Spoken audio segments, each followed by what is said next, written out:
इनको ध्यान से देखिए, गांव में रहते हैं, लुंगी पहनते हैं, साइकिल चलाते हैं और भारत का सबसे ज्यादा मुनाफा कमाने वाले स्टार्टअप भी चला रहे हैं। इनका मुनाफा 2700 करोड़। अब इस ऐप को देख, न्यूज इसकी बातें हो। As potential WhatsApp killer. See WhatsApp. WhatsApp's biggest rival in India, right? App called Aratai. वो लोग बोल रहे हैं ये व्हाट्सएप का अल्टरनेट मेड इन इंडिया है। इस ऐप का नाम है अरकटे। ये वाला ऐप प्ले स्टोर पे टॉप ट्रेंड कर रहा है। तो इस ऐप को पिछले 2-3 दिनों में 3.5 लाख से ज्यादा डाउनलोड्स मिले और इस ऐप को कहा जा रहा है कि ये व्हाट्सएप का एक अल्टरनेटिव मेड इन इंडिया है। तो ऐसा क्या है भाई इस ऐप में? क्या सच में ये व्हाट्सएप को रिप्लेस कर सकता है या उसकी जगह ले सकता है? तो इसको बनाया किसने है? इसके पीछे किसकी मेहनत? WhatsApp's biggest rival in India, right? App called Aratai.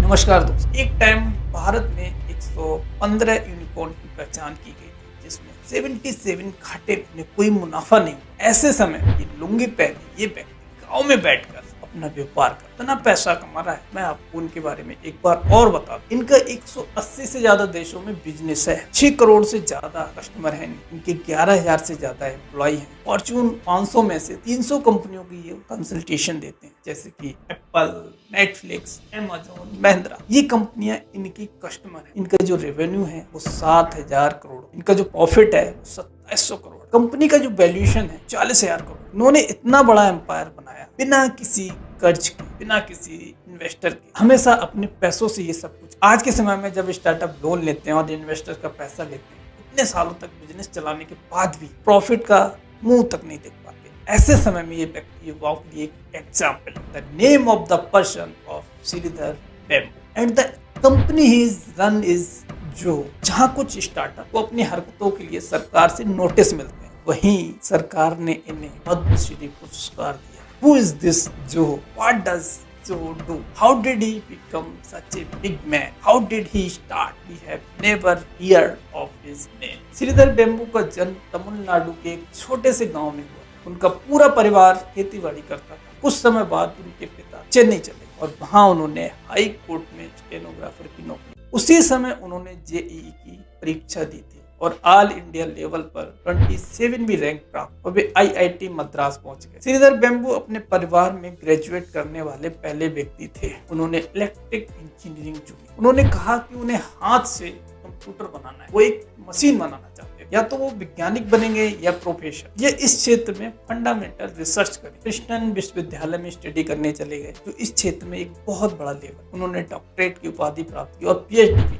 And उनको एक अच्छी सी जॉब भी मिल जाती बढ़िया कंपनी में और बढ़िया सा पैकेज भी मिलता है। लेकिन उनके अंदर कुछ करने का अलग ही जुनून था। वो अपनी जॉब से सेटिस्फाई नहीं, जैसा वो कुछ करना चाहते, लेकिन क्या कर। ये समय था 1994 में उनके भाई ने अपनी एक कंपनी बनाने का प्रस्ताव रखा। दोनों भाइयों ने एक कंपनी की शुरुआत की जिसका नाम था एडवेंट नेट।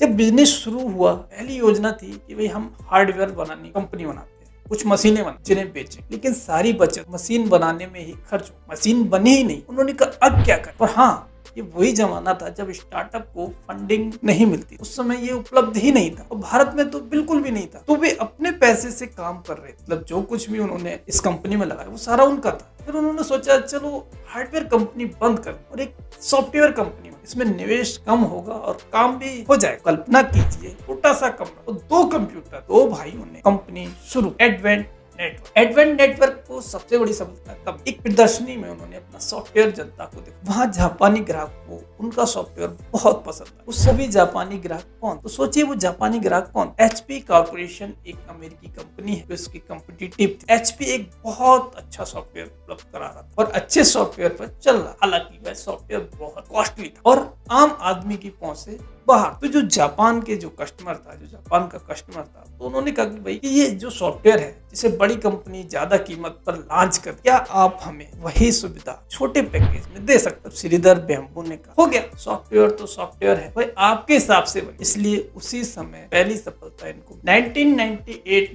में एक और बड़ा ऑर्डर में कंपनी का जो रेवेन्यू $1 मिलियन तक पहुंच, यानी आज के हिसाब से 8 करोड़ के आसपास। कंपनी की शुरुआत 1996 में हुई, 2 साल में $1 मिलियन पहुंच गई। ये भी एक बहुत बड़ी अचीवमेंट। उस समय .com का दौर था, हर कंपनी को हाई वैल्यूएशन पे लोग खरीद रहे थे। एक गुब्बारा सा बना हुआ था .com वाली, जो भी कंपनी लगा दी मतलब उसकी वैल्यूएशन बढ़ जाती। जब उनकी वैल्यूएशन धीरे धीरे $1 मिलियन से $2 मिलियन तक पहुंच गई, तब उन्हें उनकी कंपनी को $25 मिलियन का बेचने का प्रस्ताव भी मिला। लेकिन उन्होंने क्या किया, ये जो प्रस्ताव था उसको ठुकरा दिया और उन्होंने निवेशकों में कभी अपनी दिलचस्पी नहीं दिखाई। वो क्या करते थे, वो अपना पैसा खुद कमाते थे, जो प्रॉफिट आता था इस्तेमाल वो इन्वेस्टमेंट में करते थे, उस कंपनी को बड़ा बनाते गए। आज तक वो वही स्ट्रेटेजी अपना रहे हैं। वर्ष 2000 तक उनके पास 115 लोगों की एक टीम थी, जिसका टर्नओवर था $10 मिलियन। जब एक दौर था ये .com वाला गुब्बारा फूटा था, तो कई कंपनियों के 80% तक शेयर लुढ़क गए थे, मतलब कंपनियां बंद होने लगी थी। लेकिन ये सच है कि उनकी कंपनी क्या है, शेयर मार्केट में लिस्टेड ही नहीं थी। उनके जो 80% ग्राहक रातों रात बर्बाद हो गए। अब आप कल्पना कीजिए कि आपके पास 100 ग्राहक हैं, उनमें से 80 ग्राहक अगले दिन सुबह ही गायब हो जाए, मतलब जो गायब हो गए या जो उधार लिया है वह सब डूब गया, नए ऑर्डर नहीं मिलेंगे, आपको कर्मचारियों को वेतन देना होगा, आप क्या करें। इस समय श्रीधर बैम्बू जी की जो समझदारी है वो काम है, क्योंकि उन्होंने जो क्या किया था, जो नगद पैसा रखा था, वह नगद कमाते थे, नगद रखते थे, वह दूसरे क्षेत्रों में निवेश नहीं करते और ना ही बेकार की जगह पर अपना पैसा लगाते थे, ना अपना कोई कारोबार बेकार की जगह में फैलाया। तो उनके पास जो नगद था, उन्होंने कहा जब तक ये चीजें सुलझ नहीं जाती हैं, हमारे पास 6 से 12 महीने के लिए नगद, और इसी तरह हम सब कुछ संभालें। और इस तरह 115 इंजीनियरों को टीम में से किसी को नहीं निकाला। अब आइए सोचिए बाजार में कौन सी न्यू थिंग लॉन्च की जा सकती है, कौन सा नया प्रोडक्ट डेवलप किया जा सकता है। इसलिए उन्होंने अपने एग्जिस्टिंग प्रोडक्ट को बेटर बनाने का फैसला, जो पहले से अच्छी बिक्री कर रहा, अपनी ERP सॉफ्टवेयर में बदलाव, नए उत्पाद, मैनेज इंजन विकसित, और आज वह प्रोडक्ट कंपनी को ज्यादा रेवेन्यू दे रहा है। उस समय उस रिसर्च एंड डेवलपमेंट के दौरान उनके मन में ये विचार आया कि क्या हमें क्लाउड सेवा पर ध्यान देना चाहिए। जैसे हम मुख्य सर्वर रखेंगे, सेवा क्लाउड पे प्रदान की जाए। और उसी समय जोहो का जन्म हुआ। सॉफ्टवेयर का नाम जोहो है। जोहो के अंदर क्या होगा, व्यवसाय से जुड़े सभी कार्य जैसे human resource management, appointment, finance, इनसे रिलेटेड एप्लीकेशन हो, इनसे रिलेटेड एप्स होंगे। सर्वर केवल एक जोहो के पास होगा, कोई भी व्यक्ति इसे आसानी से ऑनलाइन डाउनलोड कर सकता है और इसका उपयोग कर सकता है। जैसे आज की तारीख में बड़ी कंपनी जो किसी बड़ी सॉफ्टवेयर कंपनी से सॉफ्टवेयर लेगी, 1 करोड़ का सॉफ्टवेयर लेगा, जो कहता है मेरा 1 लाख मिले। तो जो बड़ी बड़ी कंपनियां बड़े बड़े लोगों के लिए बना रही, जो ने कहा उस चीज को छोटे स्तर कम कीमत पर बना, इसलिए उसके ग्राहकों की संख्या अचानक बढ़ जाती। कंपनी का नाम अभी भी एडवेंटनेंट है। जो अब तक उनके उत्पाद का नाम श्रीधर बैम्बू जब तक से लेकर आज तक यही मानते हैं कि कंपनी पर कोई कर्ज नहीं होना चाहिए, काफी नकदी होनी चाहिए, बैलेंस शीट स्ट्रांग होनी चाहिए। इस तरह बिजनेस करें कि हम जल्दबाजी नहीं करें। दूसरी बात, अपने श्रीधर बैम्बू का नाम सुना, अपने जोहो का नाम नहीं सुना, क्योंकि वो मार्केटिंग नहीं कर। वो कहते हैं मैं मार्केटिंग नहीं कर, और जोहो इसका उत्पाद था। हालांकि ये एडवेंटनेट कंपनी अमेरिका में पंजीकृत थी, तो उन्होंने कहा कि एक कंपनी भारत में भी रजिस्टर्ड होनी चाहिए। इसलिए 2009 में उन्होंने भारत में एक कंपनी रजिस्टर्ड की और उसका नाम रखा जोहो कॉर्पोरेशन। इस प्रकार जोहो 2009 में भारत में रजिस्टर्ड हुए। हालांकि ये अमेरिका में बहुत अच्छा काम कर रहे थे और 2009 के बाद इसने और भी बेहतरीन काम करना शुरू कर दिया। हालांकि इस कंपनी की खासियत क्या थी, इसी वजह से ये इतनी सफल है, इसके कुछ बेसिक कंसेप्ट, उनके पास बहुत सारे प्रोडक्ट हैं, लगभग उनकी टीम बहुत मजबूत है, क्योंकि वो हर साल कुछ नए प्रोडक्ट लॉन्च करते हैं। इसलिए जितने ज्यादा प्रोडक्ट होंगे बिक्री भी उतनी ज्यादा होगी। ऐसा नहीं कि वे सुपर हाईटेक प्रोडक्ट लॉन्च करते हैं या कुछ डिफरेंट करते हैं। सिंपल, कोई नया प्रोडक्ट जो है हमारे पुराने प्रोडक्ट को सपोर्ट करेगा। जैसे एप्पल का एक पूरा इकोसिस्टम होता है, इंटीग्रेटेड सिस्टम होता है। ये पहले आप मैक लो, फिर आईफोन लो, आईपैड लो, फिर घड़ी, जो भी है, वैसे ही जो भी एक सॉफ्टवेयर बना रहा है, लोगों को पसंद आया, फिर मेल भी ऐड कर दिया, मेल सॉफ्टवेयर बना दिया, फिर लोगों को पसंद आया, फिर सप्लाई सॉफ्टवेयर बना दिया। ऐसे करके धीरे धीरे करके जो के 45 से ज्यादा ऐप मार्केट में आ गए, जो अभी इस टाइम प्रेजेंट है। इसलिए सबसे पहले वो कम दामों पर सॉफ्टवेयर उपलब्ध कराते हैं, प्रीमियम मॉडल। इसका मतलब आप मेरे सॉफ्टवेयर को 1-2 महीने तक मुफ्त में इस्तेमाल कर, अगर आपको पसंद आए तो पैसे देना, क्या रहने देना। जिसने इसे फ्री में यूज किया या उसके बिजनेस में इससे सफलता मिली, क्यों बदला जाए। जब मैं जो चीज सॉफ्टवेयर यूज कर रहा हूँ उसको मुझे उसको फायदा भी हो रहा है, तो फिर लोगों ने खरीदना भी पड़ा। इससे इनकी मार्केटिंग की जरूरत नहीं पड़ी, लोग अपने आप लेने लगे। कंपनी में 11,000 से ज्यादा कर्मचारी है, वो भर्ती कहाँ से करते, उन्हें पैसा कहाँ से मिलता, कैसे पहुंचे, सीधे बैम्बू का बात ऐसी है। बड़े कॉलेजों में TCS, बड़ी बड़ी कंपनियां जाती, Tech Mahindra, Google, Amazon, Apple, तो हम जैसे लोगों को कोई पूछता भी नहीं, इसलिए हम बड़े कॉलेजों में नहीं जाते, यानी प्लेसमेंट के लिए लोग बड़े कॉलेजों में नहीं जाते। इसलिए हम लोगों को क्या है कि हम जो छोटे कॉलेज, लोअर ग्रेजुएट लोग जो हैं, उन लोगों को लेके आते, उन्हें कुछ भी नहीं आता, हम सब उन्हें पढ़ा, उन्होंने 10th और 12th के बच्चों उनको हायर करना स्टार्ट, और वो अपना डिप्लोमा देते हैं। 2004 में उन्होंने ऐसी सुविधा स्टार्ट।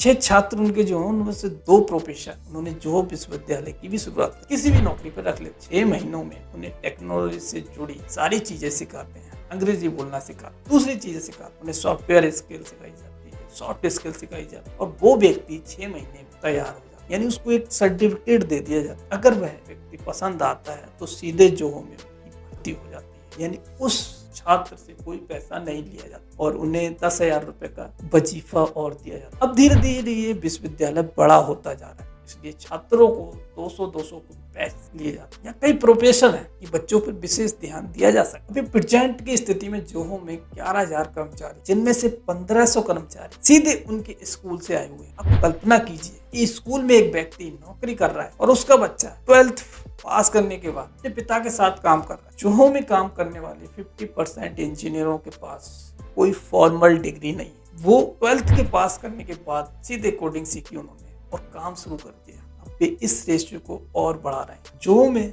संस्कृति ऐसी है, मीटिंग कम रखते हैं, बहुत कम मीटिंग रखती है। उन्होंने कहा कि मीटिंग करने से समय बर्बाद होता है, हम 2 महीने में 1 या 2 बार में अगर किसी को कुछ पूछना है, किसी को कुछ कहना है या किसी को कोई सवाल है वो कर सकते। जोहो ने गूगल जैसी कई सुविधाएं प्रदान की, ऑफिसों में खेल जैसी सुविधाएं हैं, कई सारी सुविधाएं। कोविड-19 के दौरान किसी भी कर्मचारी को नौकरी से नहीं निकाला, उनके खाने पीने की भी व्यवस्था की, मुफ्त भोजन, मुफ्त यात्रा, मुफ्त दवा। इस सॉफ्टवेयर का इस्तेमाल कैसे किया, क्या ये स्वदेशी अपनाया जाए, अपने देश को आगे बढ़ाया जाए? अभी बहुत ज्यादा ट्रेंड में है अरत्ते ऐप, जो लोग कह रहे हैं ये व्हाट्सएप का अल्टरनेटिव। इनकी एक ऐप नहीं है, इनके ऐसे कई सारे ऐप है। जैसे अरत्ते को व्हाट्सएप का अल्टरनेटिव माना जा रहा है जीमेल, यानी जो मेल। गूगल कैलेंडर ऐसी सेम जोहो कैलेंडर है। गूगल ड्राइव सेम उनका जो वर्क ड्राइव करके है। अब गूगल डॉक्स सुना है, सब फेमस है, सब जानते हैं। वैसे इनका जो राइटर, गूगल स्लाइड्स, इनका उसके कंपैरिजन में जो सीट्स, गूगल मीट, वैसे इनका जो मीटिंग है, माइक्रोसॉफ्ट टीम्स, वैसे इनका जो क्लिक। ऐसे कई सारे इनके जो ऐप हैं जो अभी इस समय ट्रेंड कर रहे हैं। दूसरा सबसे अच्छी बात है ये स्वदेशी है। जो हमारे प्रधानमंत्री, हमारे देश का कहना है कि आप अपना स्वदेशी अपना, इंडिया को आगे बढ़ा। तो आपका क्या सोचना है, क्या अरत्ते ऐप वास्तव में व्हाट्सएप का अल्टरनेटिव हो सकती है? एटलीस्ट एक बार यूज करके तो देखो। चलो यूज कर, अभी गूगल की जगह इनका एक और आया है ओला ब्राउजर, वो भी जबरदस्त, उसको भी देखेंगे, एटलीस्ट यूज करके देखेंगे, तभी तो हमको पता चलेगा कि ये सही है या नहीं। जो हम जिस चीज पे चलते आ रहे हैं तो हम उसको बदल लेंगे, अपना स्वदेशी अपनाते हैं, एक बार देखते हैं। हम मैं ये नहीं कर रहा कि आप दूसरी चीजें छोड़ दो, एटलीस्ट जो चीजें प्रेजेंट हो रही हैं हमारे पास, जो चीजें हैं हमारे पास, उसका अगर अल्टरनेटिव आ रहा है तो क्यों ना यूज किया जाए। लोग इस पे भी कमेंट कर सकते हैं कि यूट्यूब भी उनका है, फेसबुक भी उनका है, बाकी चीजें भी उनकी हैं, विदेशी हैं, अपना क्या है। जब अपना कुछ आएगा तो उसको भी यूज करेंगे। जय हिंद दोस्तों।